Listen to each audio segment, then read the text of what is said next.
Olá, meus amigos, minhas amigas, estamos retornando aqui com essa conversa muito interessante, né? Com uma jovem advogada, porque uma coisa é você conversar com um indivíduo já corrido no trecho, essa lá o sertanejo usa a expressão corrido no trecho. Outra coisa é você conversar com uma jovem advogada que está ainda nos albores da vida profissional e que nessa quadra nossa não é fácil. Eu costumo sempre entremear aqui com histórias que eu vi da minha vida, né? O velho meu pai, que é uma memória recorrente,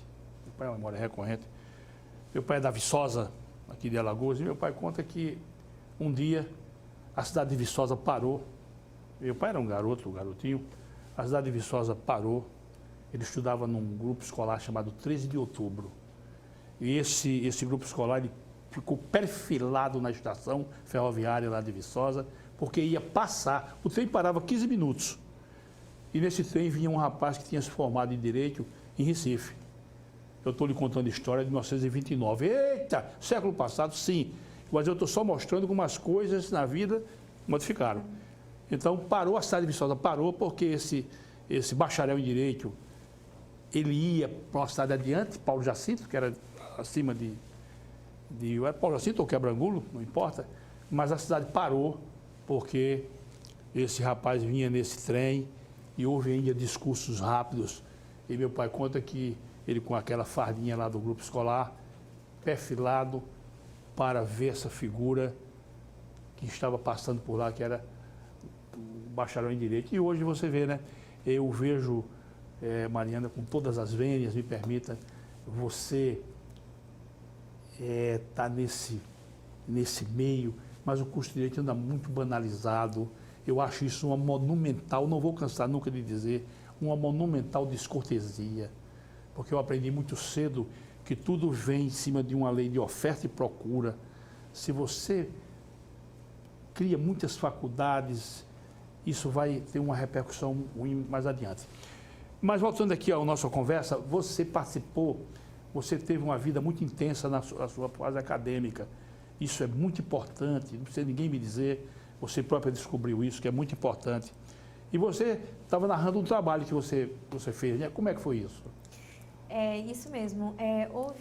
Quando eu entrei na faculdade, né, muito cedo ainda, houve um congresso internacional Sim. Em homenagem ao grande jurista e professor Marcos Bernardes de Mello. E eu me lembro que quando lançou o edital para iniciação científica, eu ainda estava muito no começo, não sabia direito como funcionava, claro, se eu deveria fazer ou não, e eu fui estimulada, graças a Deus, pela minha maior inspiração de vida, que foi a minha mãe, sim, uma grande advogada, e ela falou: Mário, tenta. No máximo que acontece é você não ser escolhida, né? O não você já tem, então vá atrás do seu sim. E foi essa frase que eu sempre levei para minha vida: o não eu já tenho, então eu tenho que ir atrás do meu sim.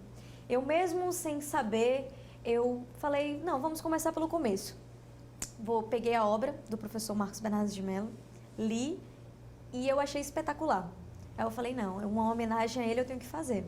Fiz um artigo, eu era a mais nova, né, a mais nova acadêmica, no termos assim de períodos, foi no começo da faculdade, e graças a Deus eu obtive êxito e fui uma das premiadas dentro desse congresso internacional. E aí foi o estopim para eu começar minhas produções, claro, né? Publiquei, graças a Deus, durante a minha faculdade, como eu já falei, tive grandes mestres.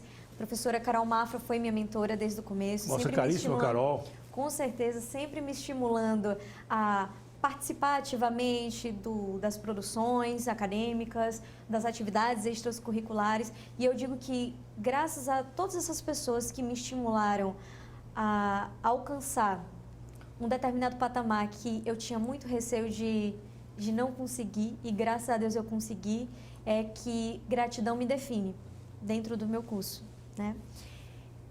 E a partir disso daí foi onde eu comecei a fazer as minhas publicações. Tive um artigo premiado, 4 artigos publicados, 2 sendo em Brasília, e graças a Deus deu tudo muito certo. E é o que eu fui tão mentorada dentro da faculdade que eu me tornei mentora, né? Quando eu estava no final da faculdade, Eu acho que quando a gente recebe tantas coisas boas dentro de um mundo acadêmico, a gente tem que tentar voltar pelo menos uma parcela, né, de tanto aprendizados Claro. que nós tivemos. Então, eu fui mentora de novos operadores dos direitos, né, novos acadêmicos, e era uma coisa que eu sempre falava: minha gente, participem do máximo que vocês conseguem participar. Sempre, você acha que não dá, mas se você fizer um esforcinho, dá. Por quê? Porque tudo isso vai ser somado quando você se tornar um profissional. Estágios voluntários ou remunerados, todos os estágios Não que fique eu parado, fiz. essa aqui é a expressão. Exatamente, não fique parada. Vá atrás. Isso porque, assim, você acha que não, mas 5 anos passa muito rápido. O Mariano, você está falando nisso, a gente tem muito assunto a conversar ainda, mas um dia eu estava, na época, eu estava em sala de aula ainda, e no corredor se aproximou de mim um estudante, que era daquele período, ele disse assim, professor Jerônimo, eu queria falar com o senhor, eu até brincando, se for livro emprestado, você fique longe. Ele disse, não, é que eu queria estagiar com o senhor. Pois não, vai lá na 11ª vara para a gente conversar. E ele foi, bom, para encurtar a conversa, esse rapaz hoje é juiz no Rio Grande do Norte, ele saiu da faculdade, não se exigia ainda aquele período externo do indivíduo de atividade jurídica, ele fez o concurso e passou imediatamente. Ele muito jovem, já está na 3ª entrância lá. Então, se o indivíduo não tiver essa visão de buscar a sua formação, ele tem grandes dificuldades. E aí vem a questão da vocação. Se o indivíduo não tem vocação, fica aquela pessoa ensimesmada na faculdade, pouco participativa, etc. Marina, eu queria te fazer uma outra ordem de indagação, você como uma jovem operadora do direito. Eu tenho essa convicção de que para o indivíduo exercer a atividade jurídica nos seus mais diversos segmentos, se ele não tiver uma base cultural significativa, ele não vai a canto nenhum. Ele não vai a lugar algum. O que é que você pensa disso, Mariana? Não, eu concordo plenamente. Quando eu digo base cultural, é você. Uma visão de mundo, não é isso? De mundo, exatamente. Não, eu concordo plenamente, principalmente dentro do mundo do direito, porque eu digo que o direito...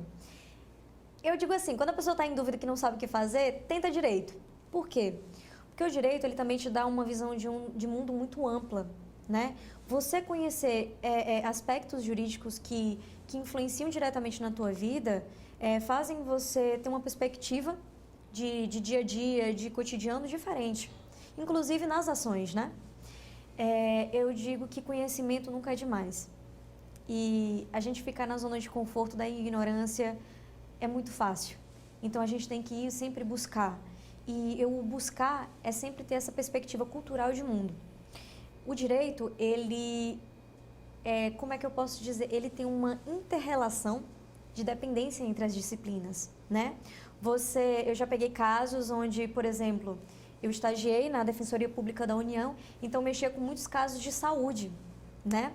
Então, há pouco eu não precisava saber medicina aprofundado, mas para saber ler um prontuário, para saber ler um atestado, para saber o CID de certa doença, então você tem que ter um embasamento mínimo, né, de outras matérias que influenciam dentro do direito. É verdade. E com certeza, isso aí é só um exemplo, né? Então, assim, As questões mais aprofundadas você usa o perito. Exatamente. Agora, sim, essas questões mais básicas, né? É a questão da invalidez, a questão de saber ler um atestado, a questão de saber qual é a função do CID, qual a identificação da doença, isso tudo é uma coisa muito básica, né? Você precisa saber disso. Até saber das questões da incapacidade funcional, da incapacidade definitiva. Então, é um mundo de direito trabalhando com a interdisciplinaridade, Exatamente, né? você precisa ter essa visão periférica do mundo que está ao seu redor para poder compreender. Com certeza, e assim, até a forma como a gente deve se expressar, como o direito ele lida com fatos geradores, você tem que saber um pouco de cada assunto, né? Pelo menos ter uma perspectiva geral. Por exemplo, dentro do direito tributário, você lida com os tributos. Você não precisa fazer o papel do contador, não é? Mas você tem que saber um pouco da questão da contabilidade, uma matemática básica. Isso. E isso a gente diz, a gente até brinca, né? Não, vou fazer direito porque não lida com cálculos. Até você chegar no cálculo da pena, né? Mas não é já cálculos, já cálculos. Exatamente. Aí, quando chega na hora do cálculo da pena, é Agora, aquela questão... aqueles cálculos mais complexos, o que é que você usa? Um perito. O economista, o contador, o matemático, acontece. Mas isso não é o dia a dia. Exatamente. Então, assim, a visão cultural de mundo, até pelo direito, da sua doutrina, ele trazer de tantas doutrinas como da Europa, da Itália, da Alemanha. Então, assim, a gente tem que ter uma visão cultural. Inclusive, assim, o direito alemão não vai se aplicar aqui porque a cultura é diferente. Mas vamos tentar entender por que a cultura é diferente? Então, é isso onde chegam os debates doutrinários que fazem a gente estar em constante modificação sempre, né? Verdade. E realmente, você falou da ilha na Alemanha, é uma cultura diferente sobre todos os aspectos. Uma pessoa de minha relação pessoal de amizade disse que esteve na Alemanha e começou a ver uns quadrados assim, amarelo, quadrado. E ele não entendia aquilo ali, o que era, uns quadrados. Quando ele foi olhar, tinha um sujeito fumando ali dentro. Você repare o nível daquela sociedade, né? O indivíduo, o fumo lá também sofre restrição.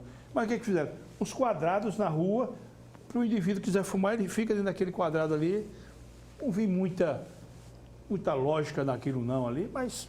É cultural, né? Mas isso é deles, né? Maravilha. Mariana, concurso, você já está na vida profissional, né? Você já está vinculada à empresa de sua mãe, você já está ali dando suporte e tal. Mas eu pergunto, você vai querer fazer concurso? Você vai querer seguir na prática advocatícia? Como é isso aí, hein? Bom, eu digo que eu já sou tendenciada desde criança a seguir a carreira da advocacia. Pela minha mãe, por ter tantas pessoas que são profissionais brilhantes na minha família, que são advogados, isso me faz ficar inspirada por esse mundo, né? Então, estou advogando, né? Sou advogada recém-formada, presto assessoria jurídica empresarial e condominial, âmbitos que às vezes a gente não imagina ter que lidar e a gente acaba se apaixonando também. Existem dezenas de obras só sobre condomínio, viu? Exatamente. Só sobre relação condominial. E principalmente nessa pandemia, assuntos condominiais que antes estavam muito adormecidos, né? Exatamente. Vieram à tona. Porque é aquela questão de... a questão das áreas comuns. Exatamente, áreas comuns, leis que estão sendo sancionadas, o relacionamento entre vizinhos, a questão de barulho, a questão que as pessoas estão com pouca, vamos dizer assim, paciência, né? Mariana, não perca esse raciocínio. Quando eu estava na faculdade, isso está no livro do Washington Barros Monteiro. Você talvez não tenha pego esse livro, porque esse livro já é da minha geração. Mas o Washington Barros Monteiro cita um jurista romano chamado Cujácio. E ele dizia o seguinte: condomínio é uma cimenteira de discórdia. E realmente, quando a relação condominial, ela aqui e acolá é um conflito, aqui e acolá é um carro arranhado, aqui e acolá é um problema que gera realmente uma divergência e que é judicializada, né?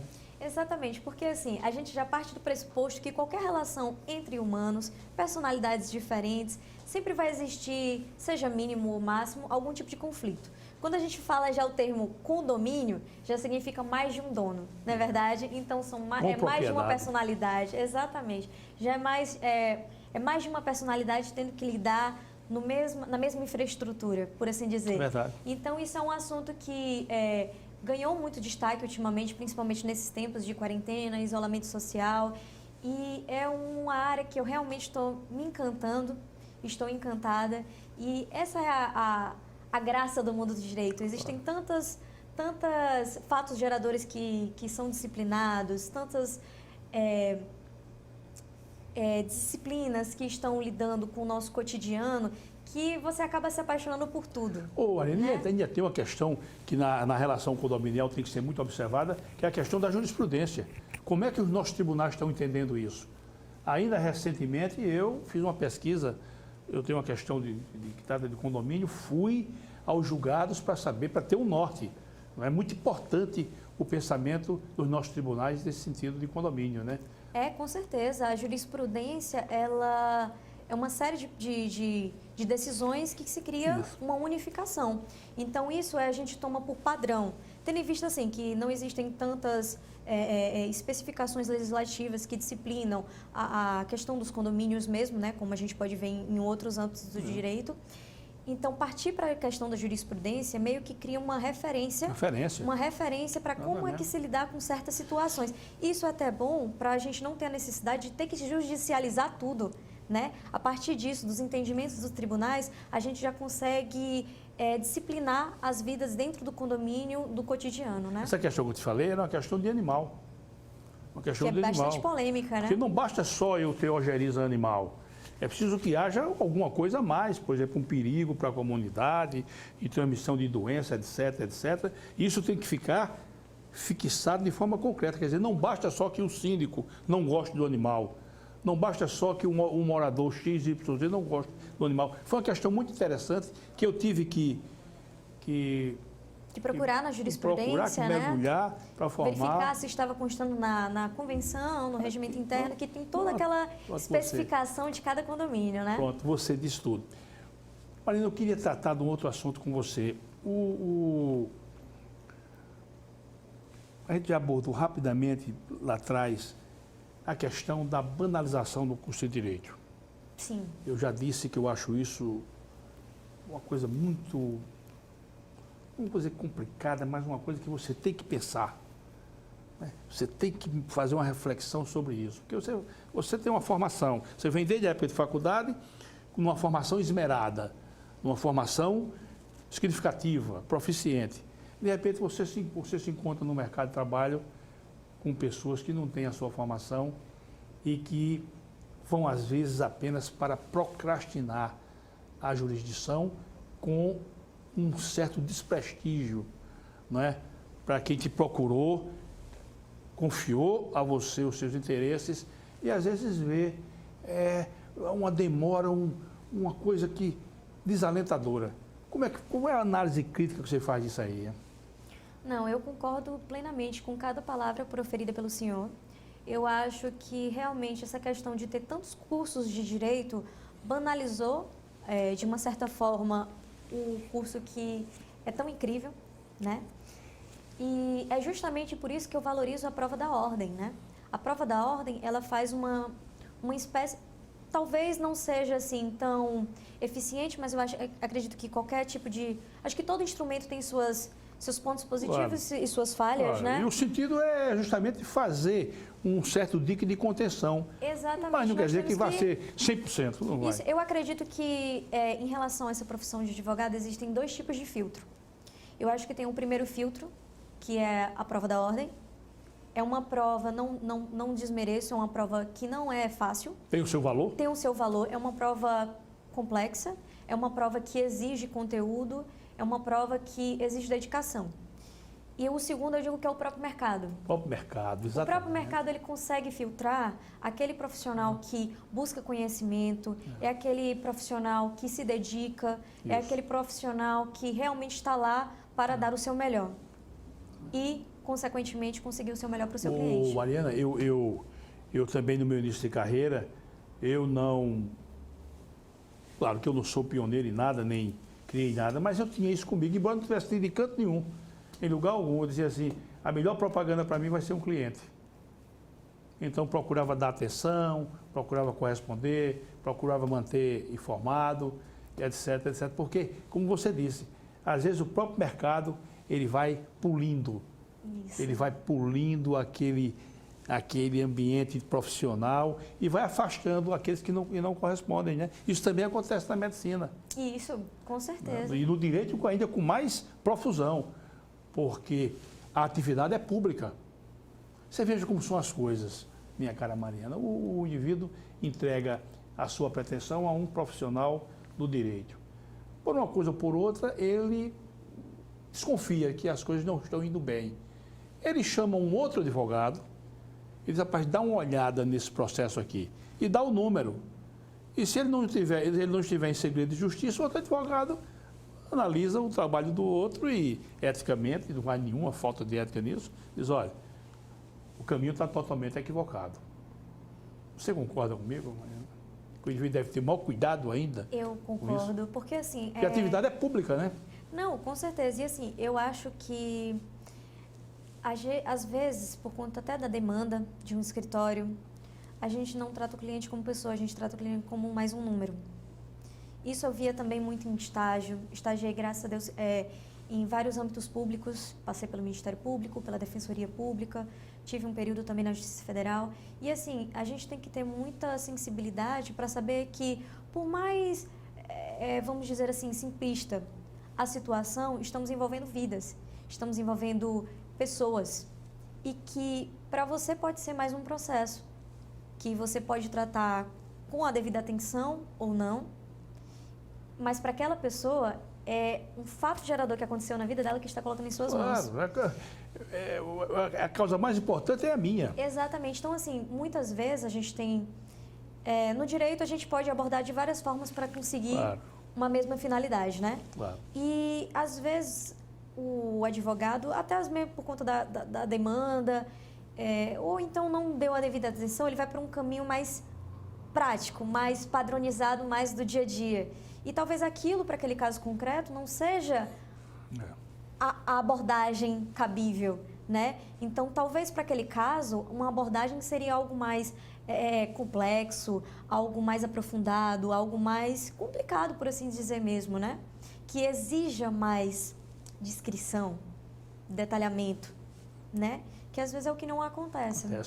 Olha, você falou essa questão de a minha causa é mais importante, e realmente isso é verdade. Existe uma obra do Piero Calamandrei. Se você não teve acesso a essa obra ainda, eu vou sugerir. Com certeza. Com todo respeito, data vênia, chama-se Eles os Advogados, Eles os Juízes Vistos por um Advogado. Muito interessante, é uma obra do Calamandrei, um advogado italiano, famosíssimo, da experiência dele. Então ele conta que um cidadão tinha uma demanda lá na Itália, numa cidade da Itália, e ele contratou um advogado de grande renome. O advogado tinha que se deslocar. Ele contratou e o advogado pegou o avião. Quando chegou lá na cidade, vamos dizer, o advogado era de Verona e a questão era em Veneza, Aí ele foi receber o advogado no aeroporto, levou o advogado ao hotel, o advogado entrou, deu entrada no hotel, tomou um banho, trocou de roupa. Quando saiu, estava o cliente lá na porta. Ele achou estranho aquilo, mas não. A audiência ia ser 2 dias depois. E ele passou a verificar que o cliente o seguia. Quando foi no outro dia, ele botou um short e tal, e foi à praia, e o cliente o seguiu, e quando ele entrou no mar, o cliente se pôs a gritar. O homem se afogando, foi aquela zoada. O homem se afogando, e entraram várias pessoas, no mar, e tiraram o advogado. E ele, aborrecidíssimo, né? Disse, rapaz, que palhaçada é essa, meu amigo? Que loucura é essa? Estava tomando meu banho, você fez esse estardalhaço todo? Ele disse, não, amigo, é que eu lhe contratei para você defender minha causa. E você tomando banho, você pode se afogar. Então você defenda os meus interesses, defenda a minha causa, e depois que você defender, fica a vida inteira tomando banho de mar aí. Então, caímos naquilo ali. A minha causa é mais importante, e o advogado tem que ter essa sensibilidade. Com certeza. É muito interessante essa história, né? Não, isso é do canal, eu estou sugerindo esse livro. Não, e eu vou colocar assim na minha lista de leituras. Porque são muitas coisinhas interessantes da nossa vida profissional. E como você está com uma espécie de uma aeronave muito potente que está saindo do solo agora. Marina, você estava fazendo um curso muito importante e houve essa pandemia. E aí teve uma repercussão. Fala pra gente como é isso aí. Como é que foi isso? Bom, como a gente tinha falado no começo, né? Às vezes acontecem fatores externos que modificam nossos planos, mas é uma simples modificação. A gente tem que saber se adaptar ao momento que a gente está vivendo, né? Bom, eu sou cearense, né? Mas sou alagoana de coração, Alagoas adotou e eu já me considero, né? Mas eu ia retornar para o Ceará nesse meu período de especialização. Fiz meu colégio aqui, fiz minha faculdade aqui e minha especialização eu iria fazer em Fortaleza, né? Ao mesmo tempo que eu estou fazendo uma pós em Direito Tributário na PUC Minas, eu iria iniciar o meu MBA em Gestão Empresarial. O MBA, o que seria o MBA? Ele significa Master Business in Administration. Ele é uma especialização em gestão, mas que te dá uma visão muito ampla de tudo um pouco. A gente vê direito tributário, a gente vê direito empresarial, nós vemos contabilidade, nós vemos marketing, e eu acho que isso é um curso extremamente importante para qualquer profissional, porque assim, apesar de nós sermos engenheiros, nós sermos médicos, nós sermos advogados, nós somos também gestores da nossa própria profissão.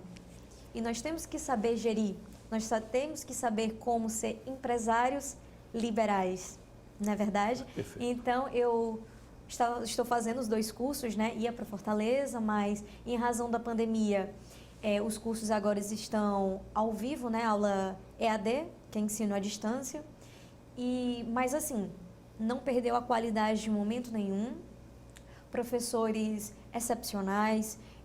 O bom até é que, assim, eu digo que toda situação tem um lado positivo, né? Claro. O lado positivo desse é que as matérias que nós estamos cursando, eles estão conseguindo trazer professores, inclusive, de fora do país, para dar certas doutrinas, passar certos ensinamentos para a gente, que talvez no dia a dia corrido, nós não conseguiríamos ter a oportunidade, né, de ter tamanha aprendizagem.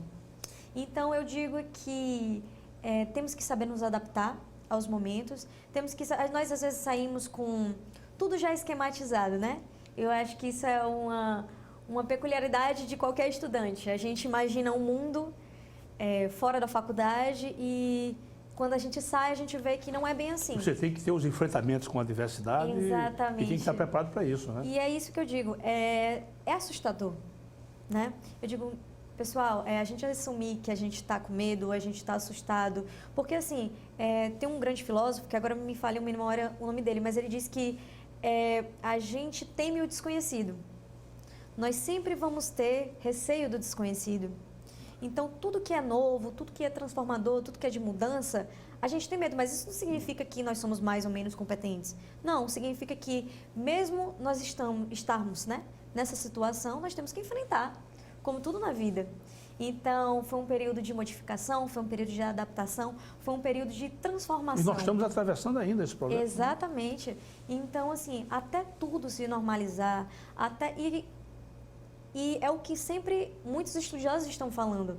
Não ache que a vida que nós tínhamos antes da pandemia vai ser a vida que vai ser pós-pandemia.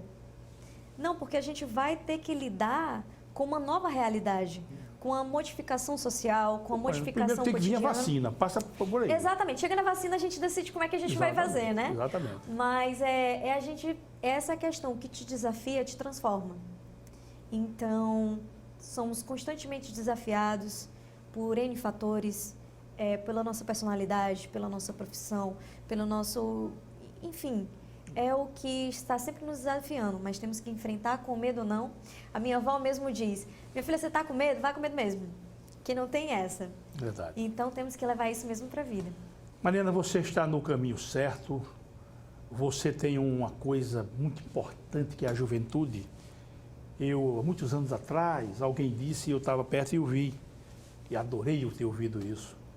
A juventude é a fase mais bela da vida. Se nós não a recebermos bem, ela não vai voltar mais nunca. Então, a juventude é o momento em que você tem que dar o que se chama de carga total. Isso. E você está dando essa carga total, isso é muito importante. Você vai fazer muitos cursos, você agora é que está começando a sua vida profissional. Então, eu quero lhe parabenizar e quero dedicar a você uma frase do grande Rui Barbosa, que eu também gosto muito dessa frase.